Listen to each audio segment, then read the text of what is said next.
వారి నాయకత్వంలో ఇలా కొడంగల్ బిడ్డల యొక్క ఆకలి తీర్చే కార్యక్రమం. ఎందుకంటే ఒక విషయం జ్ఞప్తికొస్తాం చెప్పాల్సి వస్తాం.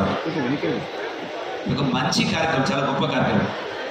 ఎందుకంటే ముఖ్యంగా మొత్తం తెలంగాణ రాష్ట్రంలో పాలమూరు జిల్లా వెనుకబడ్డ ప్రాంతం, అందులోనూ కొడంగల్ ఇంకా వెనుకబడ్డ ప్రాంతం.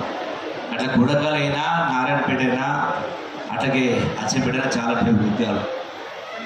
మరి ఈ వెనకబడ్డటువంటి ఈ ప్రాంతాల్లో మరి ముఖ్యంగా పేదల కుటుంబాల్లో ఇలా చదువుకు సంబంధించినటువంటి గొప్ప చదువులు చదివే అవకాశం లేదు. ఎందుకంటే కార్పొరేట్ విద్య చదవాలంటే ఆస్తులు అమ్ముకోవాల్సిన పరిస్థితి వస్తాము. అట్లాగే గ్రామీణ వాతావరణంలో పిల్లలకు ఇంటి దగ్గర చదువుకునే వాతావరణం